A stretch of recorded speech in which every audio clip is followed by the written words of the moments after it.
What up, family? Pastor Wes and Amanda here, and today we are going to talk about fixing your kids. Fixing your kids. How desperate are you to see your kids grow? Yeah. How desperate are you to see your kids love Jesus? How desperate are you to see your kids transformed into living for God? I know for us as youth pastors, we desire to see change in kids. We desire to see transformation. We desire for their relationship with Jesus to become their own. We really desire that. And it makes us think, how much more for you, the parent, how much more do you desire that for your kid? Yeah. And I think the reality that's our tendency that we want to do, and the reality that we often forget is you can't fix your kids. Yeah. You can't fix them. We can't fix them. And trying to fix them, honestly, just doesn't work. No, it doesn't. And this generation specifically, we've learned a lot of things, and we're still learning lots of things. But one thing we've learned is that they so desperately want to be seen, loved, and heard. That's right. And a common struggle amongst so many in this generation is the feeling like nobody understands me. Yeah. I just so wish someone could see in my brain, hear my thoughts, look at me in the eyes, and say, I understand where you're coming from. And ways that we can do this is actually posturing ourselves in a way to seek to understand. And we can do that by asking questions, listening with no agenda, but other than, I want to hear what you have to say. Yeah. We can love them, see them right where they're at, without having to agree with everything they may be going through, every thought they have, every opinion they have. And a huge way we can do this is just really being reminded that we can't go in with an agenda, but we can go in with a posture of, I want to understand where you're coming from. One of the ways that we say that, one of the common phrases that even comes out of our mouth is enter their world. Yeah. Enter their world. Put on their shoes. I mean, like, really try to get into their world to be able to understand. And honestly, it makes me that's what Jesus did.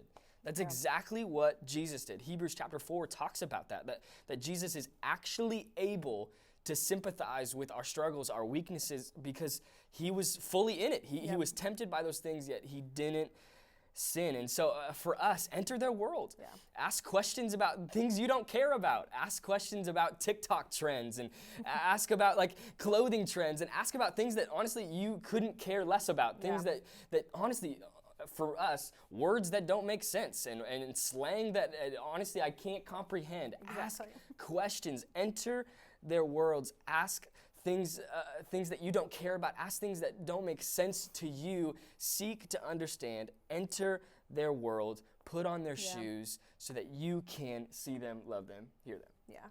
And pursue connection, period. Not pursue connection so you can change your kid and make them look different, but pursue connection, period. And you as their parent automatically have a relationship with your child. Yeah. Now it's up to you how deep and real that relationship is. And your child, same thing for them, how deep and real it is to have a relationship with you as their parent. And a great way to do this is just pursue connection. Yep. Like Wesley said, enter into their world, take time with them. They want time more than they think they want time. Yeah, come on. And they don't really articulate that, but they do. They want to be seen. They want to be heard. They want time with you. And that's how you grow in relationship with your student. Yeah. With no agenda. I think we have to check our hearts a lot of times when I have relationships with students of, oh, I so desperately want them to grow in this area. Okay, I'm going to get closer with them. But we have to check our hearts. Am I doing that because I just want to change them, or because I actually just want connection with them as a person? Yeah, that's good.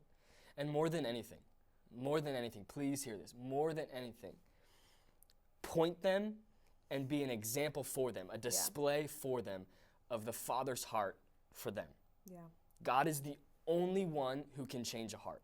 God is the only one that can transform us and so that we actually experience inside out change. God is the only one who can change our hearts. You can't fix them. We can't fix them, but God can transform their heart.